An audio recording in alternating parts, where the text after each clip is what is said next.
कैसे हैं आप सब? उम्मीद है अच्छे होंगे और आप अपने त्यौहार के बीच हमारे बीच उपस्थित हैं और हमारे वीडियोस को देख रहे हैं। इसके लिए आपका बहुत बहुत आभार।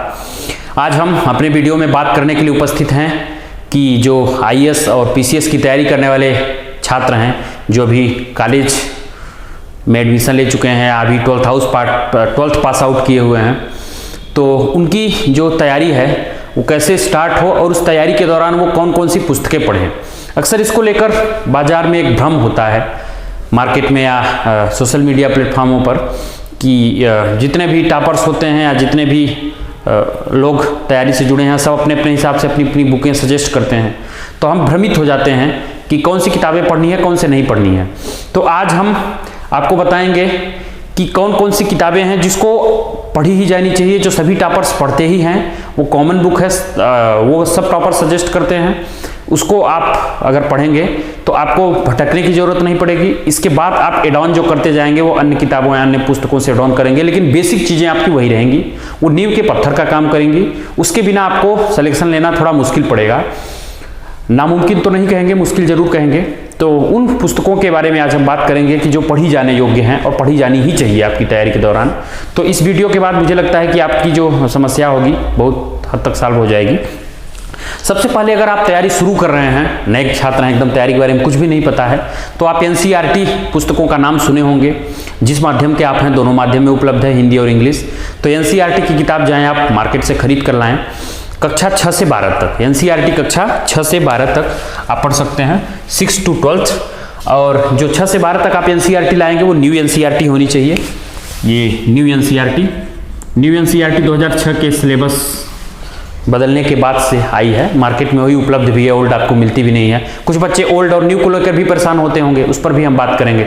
तो न्यू एनसीईआरटी 6 से 12 तक आपको लाके पढ़नी है। और कौन कौन सी सब्जेक्ट की पढ़नी है वो भी आपको बता देते हैं। अगर आप इसमें देखेंगे तो आपको 3-4 सेगमेंट जो इंपॉर्टेंट है, जो पीटी मेंस इंटरव्यू हर जगह काम आते हैं। इसमें है हिस्ट्री, पॉलिटी, जियोग्राफी, इकोनॉमिक्स। तो हिस्ट्री की आपको 6 to 12 की पढ़नी है, पॉलिटी की 6 to 12 पढ़नी है, ज्योग्राफी की 6 to 12 पढ़नी है और इकोनॉमिक्स की 6 to 12 पढ़नी है।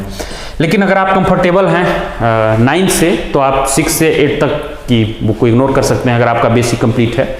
लेकिन अगर पढ़ना चाहें तो पतली पतली किताबें हैं, 2-2, 3-3 घंटे में खत्म हो जाएंगी। लेकिन 11th 12th की जो बुकें हैं, अगर 6 से 10 तक अगर आप नहीं पढ़ना चाहते तो 11th 12th की जो बुक है उससे जरूर पढ़िए। उसे आप इग्नोर मत करिए, क्योंकि अधिकांश यूपीएससी प्री और मेंस भी सवाल बनाती है, तो वहीं से सवाल कुछ बनते हैं, आपकी बेसिक अंडरस्टैंडिंग भी वहीं से बनती है। तो सबसे पहले आपको एनसीईआरटी पढ़नी है। इसके बाद एनसीईआरटी जब आप 2 से 3 बार पढ़ लेंगे, एक बार में तो आपको समझ में आएगी भी नहीं। अगर एनसीईआरटी समझ में आ भी रही है तो यूपीएससी के क्वेश्चन पेपर आप अटेम्प्ट कर पाने की स्थिति में नहीं होंगे या नोट नहीं कर पाएंगे। तो नोट्स आप एक बार में मत बनाइए, कम से कम 2 बार पढ़िए उसको। तीसरी बार जब पढ़ने बैठे तब आप नोट्स बना सकते हैं। उसमें से कुछ आपको तीसरी बार में समझ में आ जाएगा कि कौन सी चीज़ें नोट करनी है, कौन सी चीज़ अपने आप याद रहेंगी दिमाग में। इसके बाद आप बढ़ते हैं सेक्शनल सब्जेक्ट की ओर। तो हिस्ट्री के लिए आप एनसीईआरटी पढ़ सकते हैं। और इसके बाद हिस्ट्री जब आप देखेंगे तो हिस्ट्री के लिए कौन कौन सी अलग सी पुस्तकें हैं जो एनसीईआरटी के अलावा आपको पढ़नी है। हिस्ट्री में आपको पता है 3 सेगमेंट होते हैं।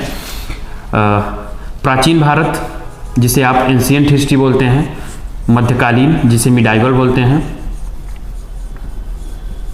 और मॉडर्न यानी आधुनिक भारत, आधुनिक, जिसे आप मॉडर्न बोलते हैं। ये 3 सेगमेंट में जो हिस्ट्री है वो है। अब इसके लिए अलग अलग बुकें आपको पुस्तकें पढ़नी है।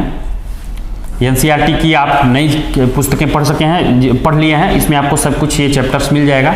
इसके बाद आप देखेंगे तो जो प्राचीन वाला सेगमेंट है, इसमें रामशरण शर्मा की पुस्तक आप पढ़ें। शर्मा, ये इनकी किताब आती है एनसीईआरटी की ओल्ड बुक। एनसीईआरटी की अलग पब्लिकेशन भी इनकी आती है, ओल्ड भी आती है, आप इसकी पढ़ सकते हैं। ये क्लास 12th की पुस्तकें हैं इनकी। इसके बाद मध्यकालीन भारत की आती है, तो ये सतीश चंद्रा की आती है, हिंदी इंग्लिश दोनों में उपलब्ध है। सतीश चंद्रा की, ये भी ओल्ड एनसीईआरटी है। और आधुनिक के लिए बिपिन चंद्रा की आती है।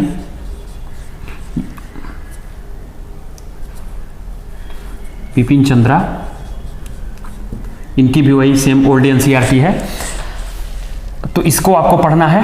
इनकी सबकी अलग से पब्लिकेशन भी आती है और एनसीईआरटी की पुरानी किताबें जो 2006 से पहले छपी थी वो भी आपको मार्केट में मिल जाती हैं। अगर एनसीईआरटी की नहीं मिल रही है तो सेम कंटेंट आप पब्लिकेशन वाले छाप देते हैं तो उनका पब्लिकेशन का नाम हो जाता है।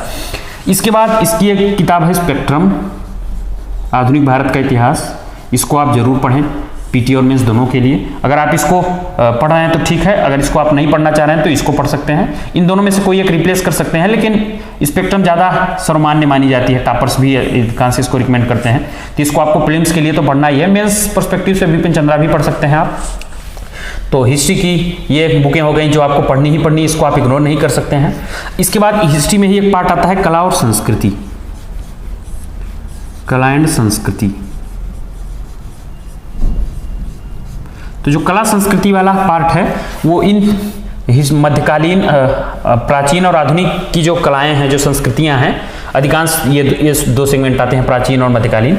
तो इसकी जो कलाएं हमारी हैं, उस दौरान संस्कृतियां थी, उसके बारे में सवाल जो पूछा जाता है, उसके लिए आप नितिन सिंघानिया की पुस्तक पढ़ सकते हैं। नितिन सिंघानिया, ये पब्लिकेशन वाली बुक है और इसी में एक एनसीईआरटी आती है फाइन आर्ट की, क्लास 11th,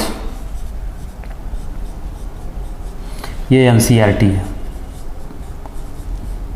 हिंदी में इसको ललित कला का परिचय बोलते हैं, तो इसको आप पढ़ सकते हैं, फाइन आर्ट की 11th क्लास की। तो ये आपको हिस्ट्री वाला जो सेगमेंट है इसको आपको इस बुक से पढ़ना ही है। इसके अलावा आपको कोई बुक नहीं पढ़नी है, यहीं से यूपीएससी सवाल बनाएगा। अगर आपको कुछ एड ऑन करना है तो आप कहीं से अन्य किताबें पढ़ सकते हैं। कुछ लोग सतीश बंदोपाध्याय की प्लासी टू पार्टीशन पढ़ते हैं, वो एड ऑन करने के लिए होती है, जरूरी नहीं होती है। मेंस जिसका ऑप्शनल होता है हिस्ट्री, उसमें वो मेंस में पढ़ते हैं। तो आपको ये हिस्ट्री वाला सेगमेंट है, आपको ये किताब पढ़नी है, जिसको आप इग्नोर ना करें। आपको कहीं से कुछ भी सजेशन मिले, लेकिन ये किताबें जो है आप कहीं से भी चेक कर सकते हैं। इसको टॉपर्स सजेस्ट करते हैं, सेलेक्टिव जो छात्र हैं, जो सेलेक्टेड छात्र वो सजेस्ट करते हैं, तो इसको पढ़ना ही है। इसके बाद जो सेकेंड हमारा पोर्शन है वो है पॉलिटी। तो एनसीईआरटी तो पॉलिटी के लिए मैंने आपको पहले ही बता दिया, 4, उसको पढ़ना ही है।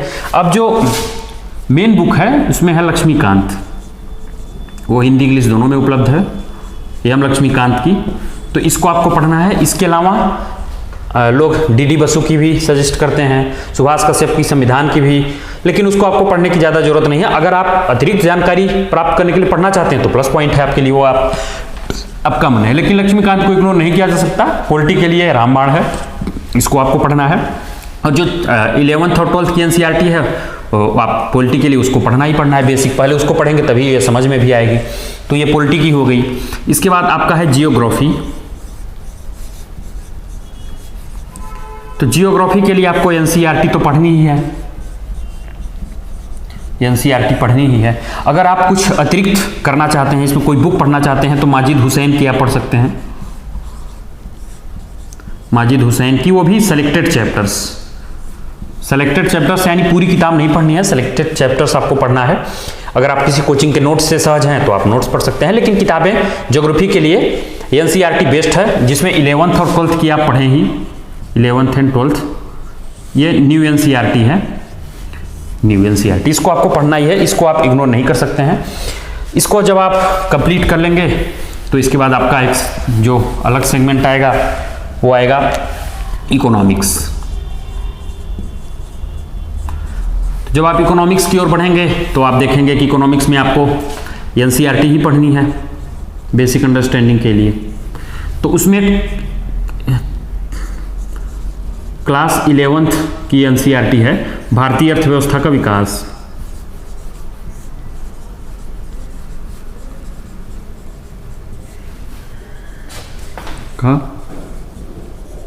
भारतीय अर्थव्यवस्था का विकास आपको पढ़ना है। वो वाली 11th की एनसीईआरटी आपकी बेसिक अंडरस्टैंडिंग बना देगी।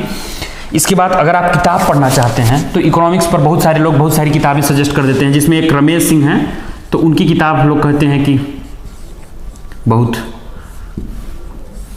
चर्चित मानी जाती है, लोग उसको पढ़ते हैं। लेकिन अगर आप एनसीईआरटी पढ़ लिए हैं और रमेश सिंह नहीं पढ़ना चाहते हैं, नोट्स पढ़ना चाहते हैं, तो आप नोट्स भी पढ़ सकते हैं।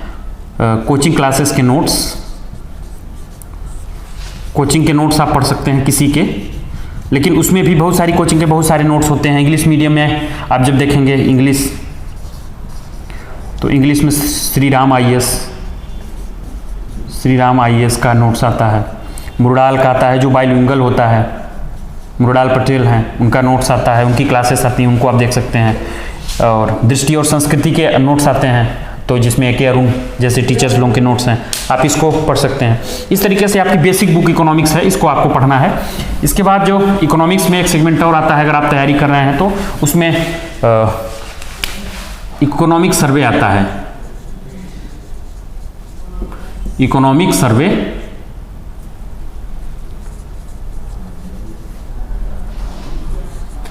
सर्वे और बजट, इसको आपको पढ़ना होता है।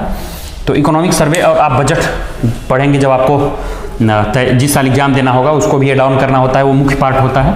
इकोनॉमिक्स के लिए इतना सफिशिएंट होता है। इसके बाद आपका एक सब्जेक्ट बच रहा है जो इम्पोर्टेंट है, साइंस एंड टेक्नोलॉजी।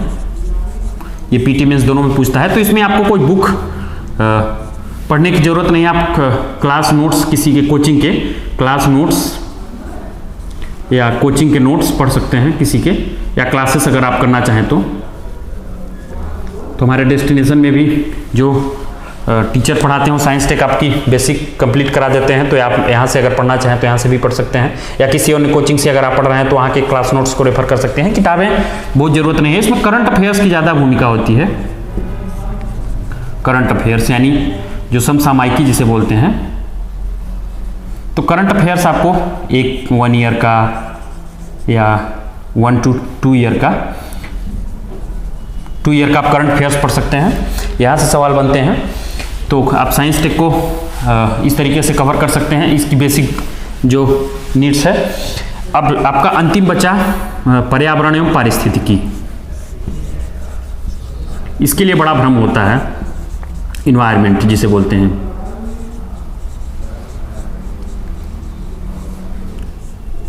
तो पर्यावरण एवं पारिस्थितिकी या इन्वायरमेंट। अब इन्वायरमेंट के लिए जो यूपीएससी के लेवल को आप देखेंगे तो, या उसके प्रश्नों के काउंटिंग को करेंगे तो उसमें लगभग ज्योग्राफी से भी जोड़कर अगर प्रश्न पूछता है तो लगभग 20-25 क्वेश्चन आ जाते हैं इन्वायरमेंट से। कभी कभी 30 सवाल आ जाते हैं ज्योग्राफी से जोड़ के।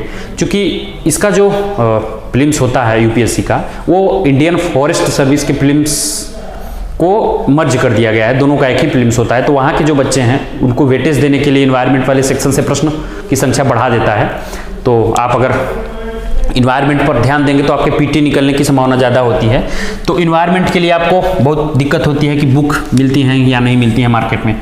जैसे इंग्लिश मीडियम में बुक है, इंग्लिश में है शंकर आईएएस, ठीक, शंकर आईएएस। तो ऐसे कहते हैं कि हिंदी में ऐसी कोई बुक नहीं है। तो हिंदी के लिए आपको एनसीईआरटी की पुस्तक पढ़नी है जो एथेंटिक है, ठीक है। एनसीईआरटी किसकी पढ़नी है? 11th और 12th की ओल्ड एनसीईआरटी बायो की, बायोलॉजी।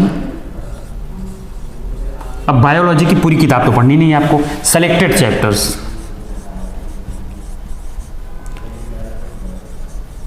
सेलेक्टेड चैप्टर्स क्या पढ़ने हैं? कुछ ऐसे चैप्टर आपको मिल जाएंगे उसमें 11th और 12th की ओल्ड एनसीईआरटी, कुछ न्यू में भी सेलेक्टेड चैप्टर्स हैं, न्यू जो है उसमें। तो 8, 10, 15 सेलेक्टेड चैप्टर्स होंगे। उसके मार्केट में जीराक्स मिल जाते हैं, या अगर आप कहीं से कोचिंग संस्थान वाले भी अपना उसी को जीराक्स करा के बेच देते हैं, या आप किताब अगर आपके पास है तो उसके सेलेक्टेड चैप्टर्स आप पढ़ लेंगे। चूंकि यूपीएससी जो ट्रेंड है वो बदलती रहती है। तो आजकल वो करंट अफेयर से पहले पूछती थी इन्वायरमेंट वाला सेक्शन, अब वो थोड़ा सा बेसिक कंसेप्ट पर पूछती है। तो आपको एनसीईआरटी के सेलेक्टेड चैप्टर्स जो बायो वाले हैं, उससे आपका साइंस टेक वाला भी कुछ साइंस का जो बेसिक है वो कवर हो जाएगा। तो कुछ वहाँ से इन्वायरमेंट वाले चैप्टर्स आप पढ़ सकते हैं। तो इसके लिए आपको ये सफिशिएंट है। और इंग्लिश में अगर आप शंकर आईएएस पढ़ना चाहते हैं तो पढ़ सकते हैं। हिंदी में एक बुक सजेस्ट की जाती है हिंदी के लिए, क्योंकि हिंदी पट्टी के अधिकांश छात्र पशुपेश में रहते हैं। तो हिंदी के लिए आपको शंकर आईएएस का जो इन्वायरमेंट का सेगमेंट है, उसकी जो बुक है उसको कॉपी किया है दृष्टि ने। दृष्टि जो कोचिंग संस्थान है, दृष्टि द विजन, उसकी क्विक बुक आती है, क्विक बुक जो इन्वायरमेंट की आती है, इन्वायरमेंट की दृष्टि की कुक बुक आती है, उसने लगभग उसको कॉपी ही किया है। तो आप उसको अगर पढ़ते हैं और साथ साथ एनसीईआरटी भी पढ़ते हैं तो आपकी शंकर आईएएस को ना पढ़ पाने, क्योंकि आप हिंदी के हैं, तो ये आपकी समस्या अधिकांश सॉल्व हो जाती है। इसको आप प्रेफर कर सकते हैं। अच्छी चीज़ें कहीं से अगर मिलें तो उसको कलेक्ट करना है, तो दृष्टि ने इसको कलेक्ट कर लिया है, तो अच्छी बात है, आपके लिए उपलब्ध है ये। बाकी इसका ट्रांसलेशन है वो इतना गंदा है कि आपको पढ़ने लायक है नहीं। मार्केट में जो ट्रांसलेशन मिलता है तो आपको ये यहाँ से कर लेना है। और ये जो अधिकांश सवाल यूपीएससी बना रही है 11-12 की और एनसीईआरटी के कुछ चैप्टर हैं वहाँ से ही सवाल पूछ रही है। 21-22 में भी वहाँ से सवाल पूछा गया था। तो अगर आप इस किताब को पढ़ लेते हैं एनसीईआरटी के कुछ चैप्टर्स को जो बायोलॉजी वाली है इन्वायरमेंट के लिए, तो आपका कवर हो जाएगा। तो इस तरीके से आपका ये जो बुक का जो प्रॉब्लम है वो सॉर्ट आउट हो गई कि हम कौन सी किताबें पढ़ें, कैसे करें। तो सबसे पहले तो आपको एनसीईआरटी पढ़ना है। एनसीईआरटी आपका बेस बना देगी, और एनसीईआरटी पढ़ने के बाद अगर आप मेन बुक की ओर बढ़ेंगे तो आपको समझ में भी चीज़ें आएंगी। इन किताबों को जिनको मैंने बताया आप कहीं से भी चेक कर सकते हैं, परफेक्ट हैं ये किताबें और सभी टॉपर्स द्वारा सजेस्टेड की जाती हैं, तो इसको आपको पढ़ना है। और बाकी अगर आप उसमें एड ऑन करने के लिए अन्य जो भी किताबें पढ़ते हैं वो आपकी मर्जी के ऊपर निर्भर करता है, लेकिन आप कोशिश करिएगा कि एक ही टॉपिक पर कई किताबें पढ़ने से बचें। जैसे आप लक्ष्मीकांत पढ़ रहे हैं तो इसके बाद अन्य किसी पब्लिशर्स की या अन्य कोई पॉलिटी पर कोई किताब पढ़ेंगे तो उसमें बहुत सारी चीज़ें अपने अपने पॉइंट ऑफ व्यू से लेखक लिखता है, तो उसमें अंडरस्टैंडिंग में आपको थोड़ा सा एडजस्ट करना पड़ेगा। कभी कभी कंटेंट भी अपना कुछ जोड़ देता है। तो आप कोशिश करिए कि एक ही किताब पढ़िए, उसको कई बार पढ़िए। 10 किताब आप 10 बार पढ़ेंगे, इससे अच्छा कि एक किताब कई बार पढ़िए, तो सवाल जो आपके होंगे उस किताब से अधिकांश मैच कर जाएंगे। कुछ आप अपने दिमाग का उपयोग करके सवालों को अटेम्प्ट कर पाएंगे, क्योंकि आपका सिलेक्शन लेना यूपीएससी में ध्येय है। आपको सामान्यज्ञ बनना है, विशेषज्ञ नहीं बनना है। तो आपको बहुत ज़्यादा नॉलेज कलेक्ट करने की जरूरत नहीं है। आपको प्रोफेसर नहीं बनना है कि इधर से पढ़ लें उधर से पढ़ लें। अगर कोई पढ़ने में रुचि रखता है तो बाहर की चीज़ें पढ़ सकता है। तो किताबों में आपको बहुत ज़्यादा भटकना है नहीं है, इतनी किताबें पढ़नी है। इसके बाद आप एड ऑन करने के लिए कहाँ से क्लास करते हैं, कहीं से नोट्स लेते हैं, वो आपके ऊपर निर्भर करता है। तो ये हमारी बुक लिस्ट रही और आपने अपना अमूल्य समय निकाला, इसको देखा, तो आप एक कृपा और कर दीजिए कि आप अपने मित्रों तक शेयर कर दीजिए, इस चैनल को लाइक कर दीजिए, सब्सक्राइब कर दीजिए और अधिक से अधिक लोगों तक फॉरवर्ड कर दीजिए, ताकि हमारा उत्साहवर्धन होता रहे और नए नए टॉपिक्स पर लेकर हम वीडियोस बनाते रहें। बहुत जल्दी हम अपने चैनल के माध्यम से और नई इनिशिएटिव लेंगे, तो आपको पता चल जाएंगी। तो अब तक के लिए इतना ही, मिलेंगे अगले वीडियो में अगले टॉपिक पर। धन्यवाद।